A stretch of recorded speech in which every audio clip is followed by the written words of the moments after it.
Hey there, this is Wheelchair 21, and we have a new episode of Spin the Wheel for you.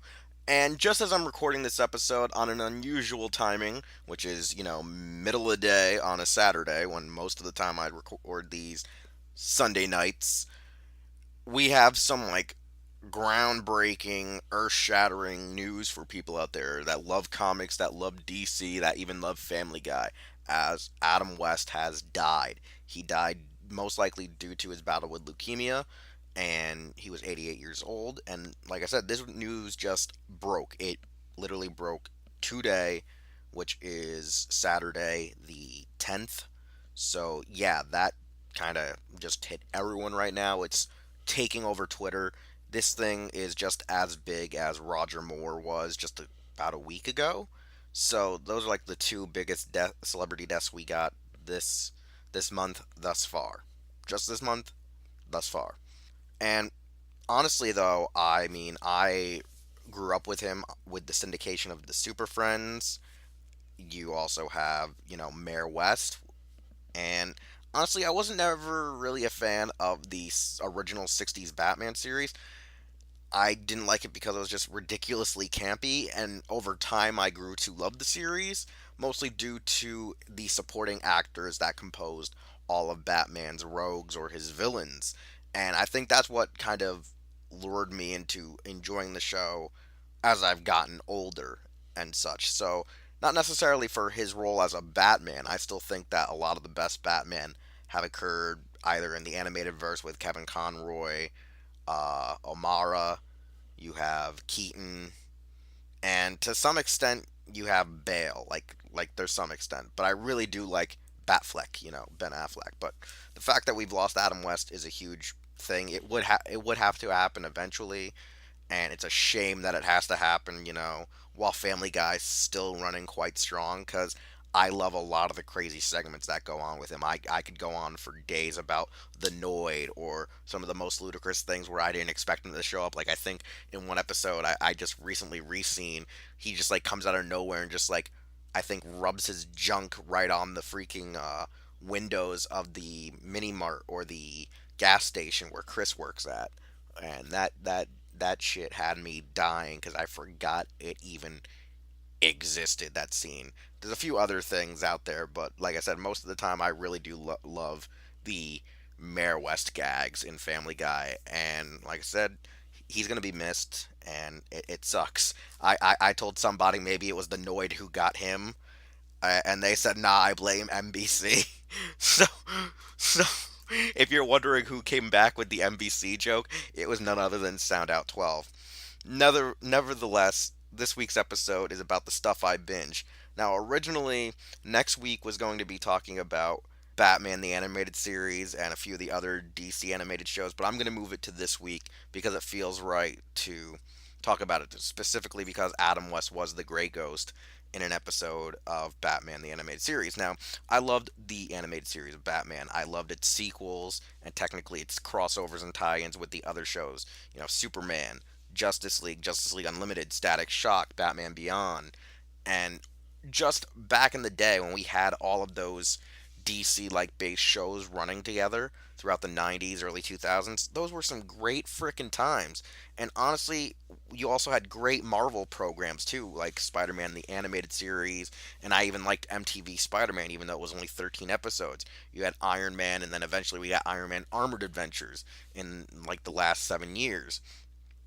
And I didn't really like the Fantastic Four, and I was 50-50 on X-Men, just because as a kid, I just watched cartoons because they were goddamn cartoons. But now that I've gotten older, like, there's still parts of X-Men I don't like, and there's part of X-Men I do like, but I'm kind of a stickler for Wolverine and the X-Men and X-Men Evolutions. I'm a huge stickler for those two series more than the 90s one, but that's just me.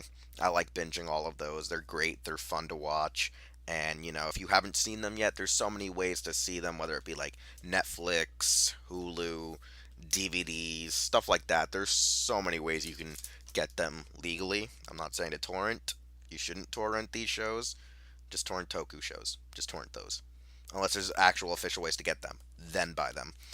Aside from that, growing up in the 90s, you have a lot of stuff from the 80s still sort of syndicated depending on where you live. So I got to see Voltron. I never got to see Vehicle Voltron till the DVDs came out, and I actually loved Vehicle Voltron a little bit more because it had more of a more coherent story. And then after the series was released, they, finally released Go Lion and Ruger, and I like Go Lion, but I really love Ruger, and it's one of those like, damn, like this show is grim dark. So when it comes to like the Voltron stuff, Go Lion, Ruger, OG Voltron, I love all three of them.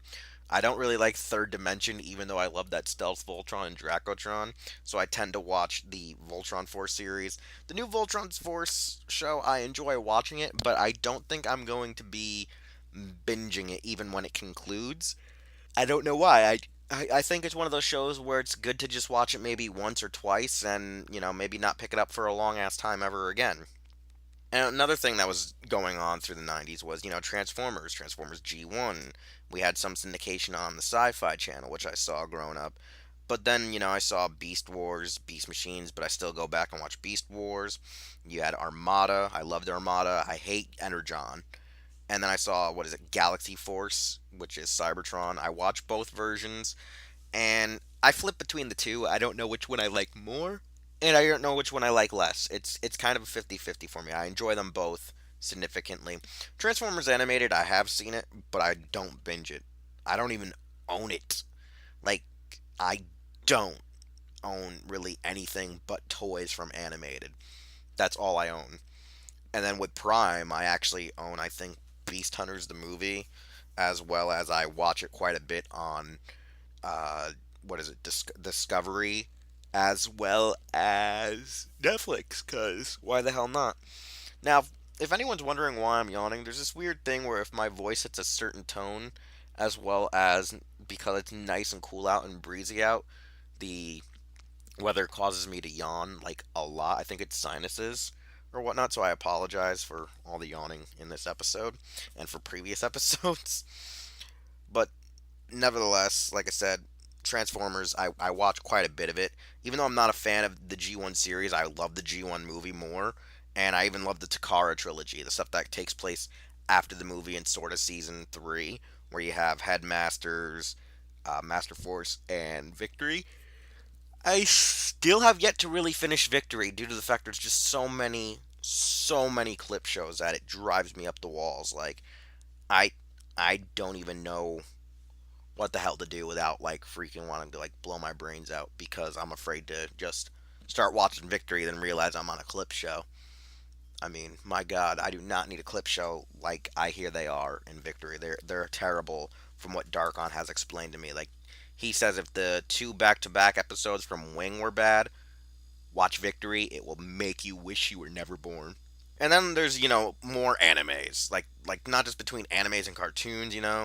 We have probably three of my most essential animes that, in a sense, aside from original Voltron, that didn't really tip me off that it was anime until I started getting older and seeing noticeable details that matched how Toei animates their shows, like Sailor Moon, Sailor Moon, and Dragon Ball Z, of course. Then I realized that, oh shit, this is anime, as well as you see the Toei logo. You go on Wikipedia, you go on fan sites, and it's like this is adapted from blah blah blah blah blah. And you're like, oh shit, what up? So the funny thing is Sailor Moon I've seen, but I've not actually binged the show. Like I've not bought it on home video, rented it, torrented it, or even watched it on streaming sites like consecutively, like I have Dragon Ball Z, which is a funny story in its own right because I think I've said it on quite a few podcasts, quite a few reviews, quite a few vlogs that originally, when it came to Dragon Ball, I was not a fan of Dragon Ball during its original run on WB11, when it was just the original Rock the Dragon Ocean Group dub. Now, this is the thing. I loved listening to the opening, and I liked some of the animation, but I did not like the story because it always was like recycling itself through the same like 20 to 30 something episodes from the Saiyan saga to like that fake Namekian saga that just made me hate the show. And I actually didn't get into the show until Funimation had taken it over. And I would say the tip of the Cell Saga had actually effectively begun. Like the first core episodes I saw had to have been when they just discovered the second time machine rusted over and the carcass of Cell's like very very like first stage that they ever see him in on screen and wonder what the hell crawled out of the carcass of the creature is like when I got into Dragon Ball Z, and from there I think I just kind of fell in love with it because of the most ludicrous shit that goes on in that show. And then when they actually aired Dragon Ball during the Majin Buu saga, I really fell in love with the original Dragon Ball. Like, I loved it for its comedy, its way of storytelling, the fact that it wasn't about Saiyans, and the fact that almost every friend of Goku it was actually technically a rival or villain was really interesting. As well as I loved all the crazy stuff that made Tien Shinhan a super badass, because Tien's been always one of my favorite characters in the Dragon Ball lore. I don't know why, but I always thought he was cool. Especially, I think it's due to the fact that since I was such a novice when I was watching the Cell Saga, and he came in out of nowhere and was hitting that Tri Beam off on second stage Cell, I thought that crap was amazing. Now, even though I started with Dragon Ball Z, eventually, like when Kai came out, I loved Kai more just because one, it was sort of remastered footage, new music, as well as the show just was smoother. There was not that much filler. There's barely any freaking filler, and it's just a more enjoyable series that way. A lot of the filler in Dragon Ball, for I would say a majority of everything from the Saiyan saga to the Cell saga, is just utter freaking garbage. Like, there is practically no real filler that I like in there, except I want to say I like the Garlic Jr. Saga in its own right, but it's still filler. So it's like, get that shit out of there.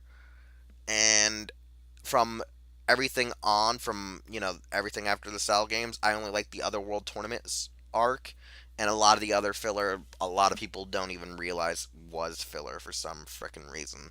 And then other animes that appeared early on with Toonami were Tenchi Muyo. Like, I don't know why, but I was easily addicted to that show. That was like one of my few bread and butter animes, like where I knew it was anime and I was in love with it. While everyone was like, swooning over like Gundam Wing and like Outlaw Star, I was like Tenchi Muyo, ride or die, dude. And then eventually we got Yu Yu Hakusho, and I was like Yu Yu Hakusho, ride or die, dude. And I was completely not into like the other show at the time, which was I think Rurouni Kenshin. Like, I liked it, but I was not like super hardcore into it. I was always into Yu Yu Hakusho, Tenchi Muyo, and now they didn't come out at the same time as when I started really watching anime, like Dragon Ball or hardcore Sailor Moon. But they came around during, like I said, the Cell games and the Boo Saga around those times significantly, right when the Gundam spurt really started to happen. And honestly, Gundam is a topic all in its own right, which will be next week's episode. I'm gonna wrap it up here before I continue to yawn any further. But like I said, nah, when it comes to like early '90s stuff and me growing up outside of Power Rangers, it was always like original Voltron, Beast Wars, Spider-Man the animated series, the actual ongoing universe that was being constructed between Batman and Superman the animated series, Static Shock, Batman Beyond, their sequels, and Justice League and Justice League Unlimited were like some of the greatest stuff in the '90s to the early 2000s that I wish could be recaptured, but we won't ever really see that ever again. And when it came to like early animes, yes, these are a lot known to be casual baits because they were a part of the boom of the '90s, but you can't really discredit them if they're still quite good shows. I mean, nowadays people say stuff like Attack on Titan's great, and that's stuff that makes me want to blow my freaking brains out.